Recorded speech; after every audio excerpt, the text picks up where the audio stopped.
Kamera ready, sound ready, 3, 2, 1, action. Saya akan menjelaskan cara merakit PC dari awal sampai akhir. Oke, langsung ke intinya saja. Untuk yang pertama adalah langkah-langkah merakit PC. Siapkan komponen utama, yaitu motherboard, prosesor, RAM, VGA atau GPU, penyimpanan, power supply, casing PC. Dan yang kedua adalah pasang komponen di motherboard. Pasang CPU, buka pengunci soket CPU di motherboard, sejajarkan pada segitiga CPU dengan tanda di soket, lalu letakkan pelan-pelan dan tutup kembali penguncinya. Yang kedua adalah pasang RAM, buka klip pada slot RAM, sejajarkan tonjolkan RAM dengan slotnya, tekan kuat hingga berbunyi klik. Dan yang ketiga adalah pasang CPU cooler, tempelkan thermal paste, jika belum bawaan pasang kipas sesuai penguncinya, dan colokkan kabel ke port CPU pan di motherboard. Lalu yang ketiga adalah siapkan casing.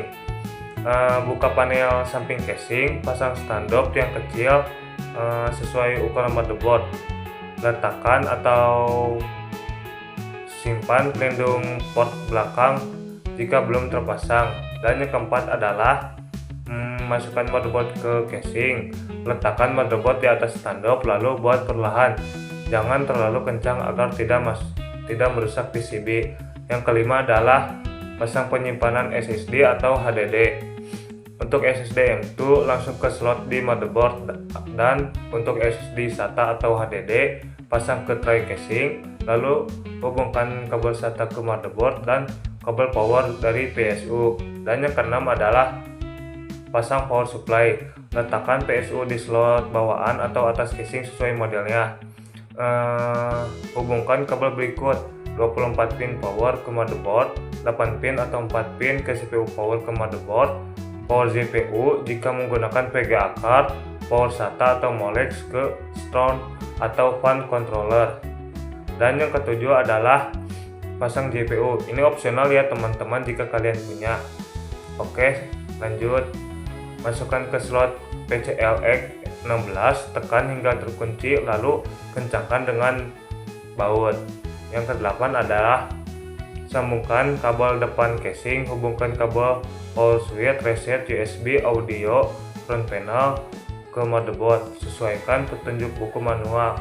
Ini bagian paling kecil tapi paling penting teman-teman, jadi kalian harus teliti juga.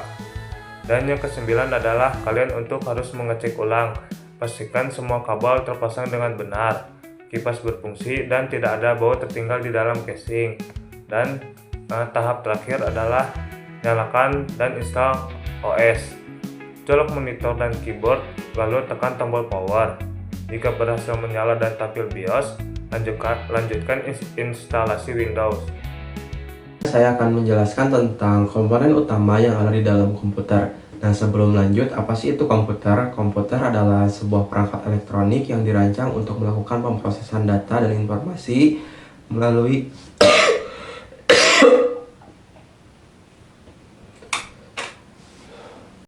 A few moments later. Saya akan menjelaskan tentang komponen utama yang ada di dalam komputer.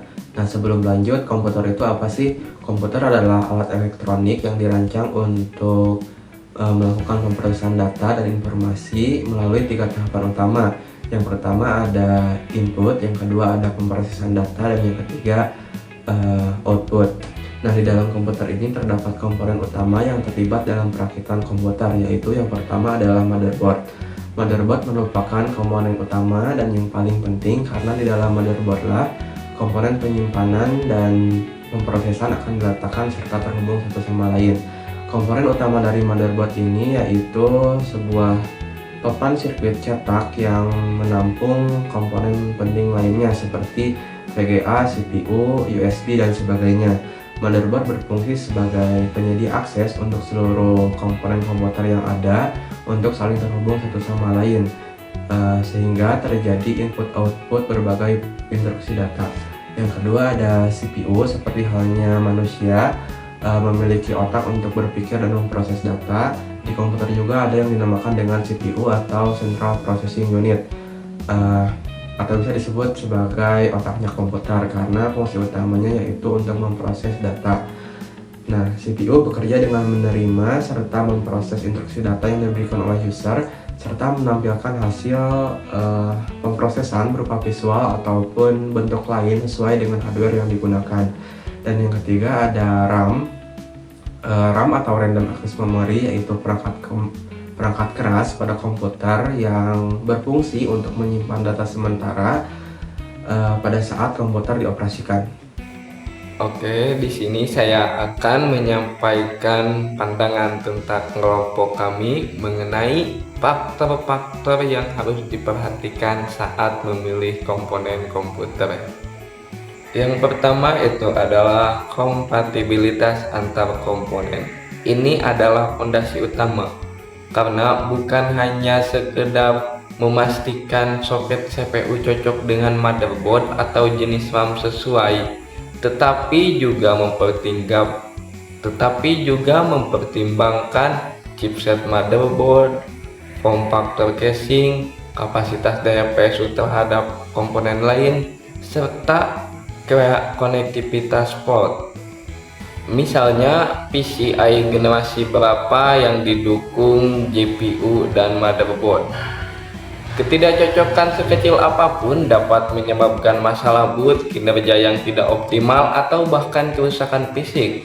Karena sistem yang harmonis memastikan komponen bekerja secara sinergis, memaksimalkan potensi satu sama lain. Yang kedua yaitu performa atau sesuai beban kerja. Jadi performa harus selaras dengan tujuan utama penggunaan komputer, karena penting untuk menghindari bootling di mana satu komponen jauh lebih lambat dari yang lain sehingga memperhambat kinerja keseluruhan sistem. Yang ketiga yaitu efisiensi energi. Efisiensi energi tidak hanya tentang menghemat tagihan listrik, tetapi juga berkaitan erat dengan manajemen panas dan stabilitas sistem. Komponen yang lebih efisien cenderung menghasilkan lebih sedikit panas, mengurangi kebutuhan akan solusi pendinginan yang mahal dan bising, serta memperpanjang umur komponen. PSU dengan sertifikasi efisiensi tinggi, misalnya 80 plus gold atau platinum, tidak hanya mengurangi limbah energi, tetapi juga menyediakan daya yang lebih bersih dan stabil, yang sangat penting untuk kesehatan jangka panjang komponen sensitif. Dan yang terakhir adalah kebutuhan pengguna. Ini adalah faktor yang paling personal. Kenapa? Karena kebutuhan pengguna itu mencakup anggaran yang tersedia, preferensi merek, estetika, dan bahkan tingkat keseimbangan yang diinginkan. Seorang profesional mungkin memprioritaskan keadaan dan performa tanpa kompromi. Sementara seorang mahasiswa mungkin mencari keseimbangan terbaik antara harga dan kinerja. Pertimbangkan juga potensi upgrade di masa depan. Memilih platform yang memungkinkan peningkatan komponen secara bertahap dapat menjadi investasi yang bijak. PSU adalah singkatan dari Power Supply, unit atau satu daya. Sebuah komponen penting dalam perangkat elektronik yang berfungsi untuk mengubah arus listrik bolak-balik atau disebut dengan AC.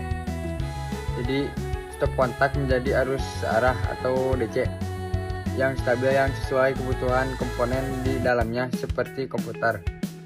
Di sini saya juga akan menjelaskan tentang HDD atau disebut hard disk drive, menyimpan data pada piringan magnetik yang berputar.